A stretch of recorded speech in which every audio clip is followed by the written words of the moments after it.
श्री जगदम्बिकाय नमः। ओम कलिजामलाय विजय।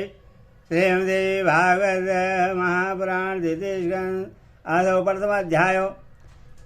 सदरो आज आपको भागवत पुराण प्रथम खंड में ब्राह्मण के शाम से अद्रि का अप्सरा का मछली होना और उससे राजा मत्स्य तथा मत्स्य गंधा की उत्पत्ति की कथा आपको सुनाऊंगा।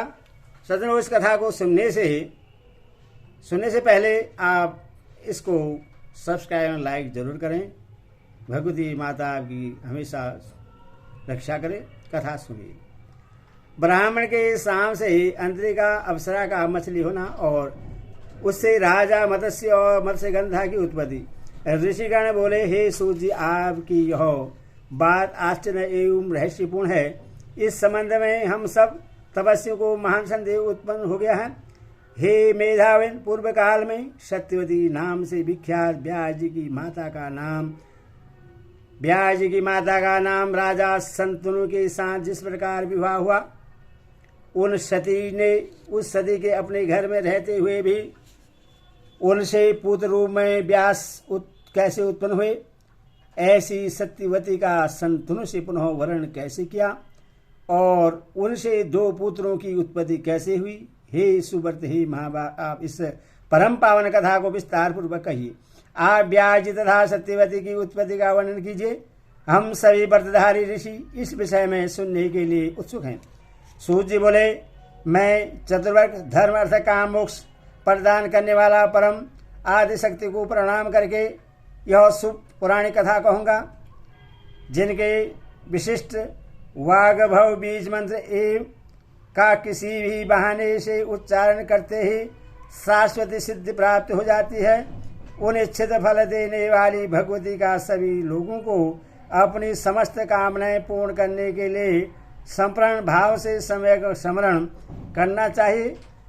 उपरिचर नाम के एक सत्यवादी धर्मात्मा ब्राह्मण पूजक और तथा श्रीमान राजा हुए, जो चेदी देश के शासक थे। उनकी तपस्या से संतुष्ट होकर देवराज इंद्र ने उन्हें प्रश्न करने के लिए स्फटिक मणि का बना हुआ एक सुंदर तथा दिव्य विमान दिया।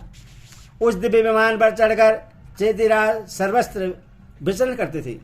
वे कभी भूमि पर न उतरते तथा पृथ्वी से ऊपर ही ऊपर चलने के कारण सभी लोगों में उपरिचर वसु के नाम से प्रसिद्ध हुए।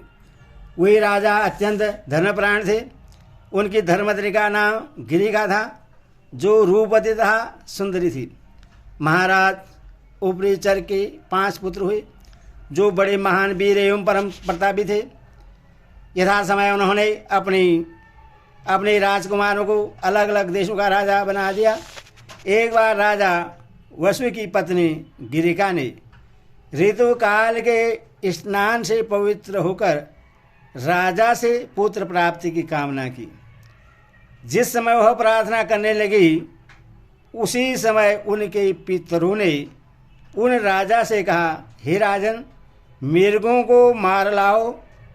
इस आदेश को सुनकर राजा को अपनी ऋतुमती पत्नी का भी स्मरण हुआ, किंतु पितरों की आज्ञा श्रेष्ठ मानकर तथा अपने कर्तव्य का निश्चय कर राजा मन ही मन गिरिका का स्मरण करते हुए आखेट के लिए चल पड़े। वन में रहते हुए राजा वसु साक्षात दुष्टी लक्ष्मी के समान रूपवती अपनी पत्नी का स्मरण करने लगे। इस प्रकार उस कामनी के ध्यान से एकाएक उनका वीर स्खलित हो गया और राजा ने शीघ्र ही उस स्खलित वीर को बरगद के पत्ते पर रख दिया। यह स्खलित तेज व्यर्थ न हो, यह सोचकर तथा स्त्री का ऋतुकाल जानकर उन्होंने ऐसा निश्चय कर लिया कि मेरा तेज सर्वदा अमोघ है, इसमें संदेह नहीं है, अतः अवश्य ही इसे मैं रानी के पास भेज दूं। राजा जब उस वीर को बरगद की दोने में रखकर अपनी रानी के पास भेजने लगे, तब उन्होंने रानी का ऋतुकाल जानकर उस वीर को अभिमंत्रित किया।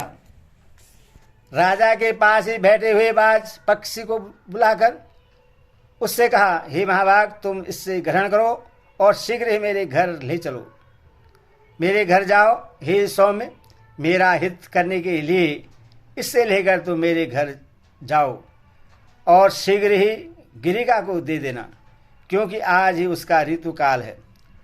सूजी बोले, ऐसा कहकर निर्वश्रेष्ठ ने बाज को वह दोना दे दिया और वह दूरगामी बाज भी उससे लेकर शीघ्र ही आकाश में उड़ने लगा। 14वें पत्ते का दोना लेकर आकाश में उड़ते हुए उस बाज को एक दूसरे बाज पक्षी ने अपनी ओर आते हुए देखा। बाज की चोंच में मांस का टुकड़ा समझकर तत्काल उसने उस बाज पर आक्रमण कर दिया। दोनों बाजों के बीच आकाश में चोंचों से घोर युद्ध होने लगा। उन दोनों के युद्ध करते समय वीर वाला वह दोना यमुना जी के जल में जा गिरा। दोने के गिर जाने पर दोनों पक्षी वहां से यथेच्छ दिशा में चले गए।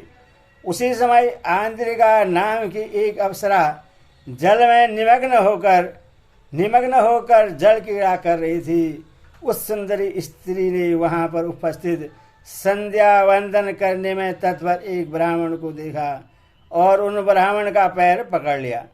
प्राणायाम करते हुए ब्राह्मण ने उसे स्वच्छाचारिणी को देखकर उसे यह शाप दे दिया कि तुमने मेरे ध्यान में विघ्न डाला है, अतएव तुम मछली हो जाओ।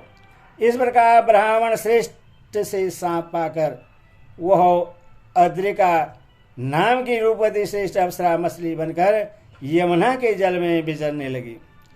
बाज के पात घात से गिरे हुए उस वीर के पास जाकर मत्स्य रूप धारिणी अंद्रिका अप्सरा ने उससे शीघ्रतापूर्वक निकल लिया।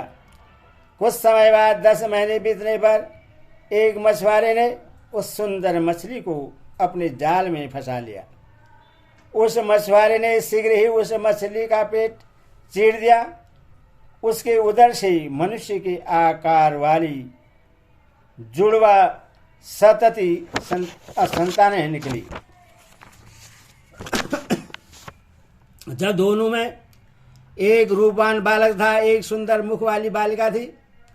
उस अद्भुत घटना को देखकर वह भी अत्यंत विस्मित हुआ।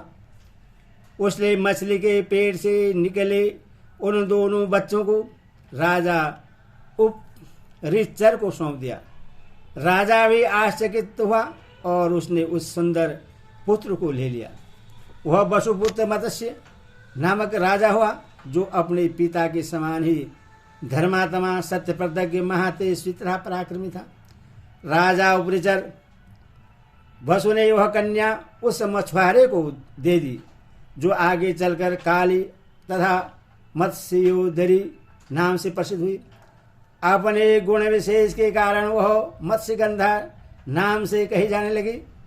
उस मछुआरे दास के घर वह सुंदरी वासवी धीरे धीरे बढ़ने लगी।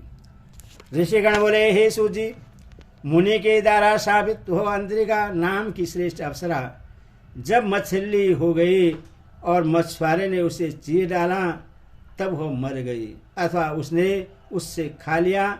उस अप्सरा का फिर क्या हुआ, उसके सांप की समाप्ति कैसे हुई और उससे पुनः स्वर्ग कैसे मिला, यह बतलाई। सूर्य बोले, जब मुनि ने उससे सांप दिया तब वह विस्मित हो गई और दीनतापूर्वक रोती हुई उस ब्राह्मण की स्तुति करने लगी। दयालु ब्राह्मण ने उस रोती हुई स्त्री से कहा, हे कल्याणी, तुम शोक न करो, मैं तुम्हारे सांप के अंत का उपाय बताता हूँ। हे शुभे, मैं क्रुद्ध होकर जो सांप दिया है उससे तुम मत्स्य योनि को प्राप्त होगी, किंतु तुम अपने उदर से एक युगम मानव संतान उत्पन्न कर इस सांप से मुक्त हो जाओगी। उनके ऐसा कहने पर वह यमुना जल में मछली का शरीर पाकर तथा 2 संतानों की उत्पत्ति करके मर गई और सांप से मुक्त हो गई। इस प्रकार शापोद्वार होने पर वह सुंदरी मछली का शरीर त्याग कर दिव्य रूप धारण करके स्वर्ग को चली गई। इस प्रकार सुंदर मुख वाली उस कन्या मत्स्य गंधा का जन्म हुआ। दास के घर में पुत्र की भांति पालन पोषण की जाती हुई वह कन्या बनने लगी। जब वह मत्स्यगंधा किशोर अवस्था को प्राप्त हुई तब उसका सौंदर्य और भी बढ़ गया। वह परम सुंदरी वसुकन्या निषाद राज के कार्यों को करती हुई रहने लगी। यदि श्री देवी भागवत महापुराण अष्टादशास्त्र सहितानां द्वितीयस्कन्धे मत्स्यगंधोत्पत्ति वर्णनं नाम प्रथम अध्याय। हरि ओम।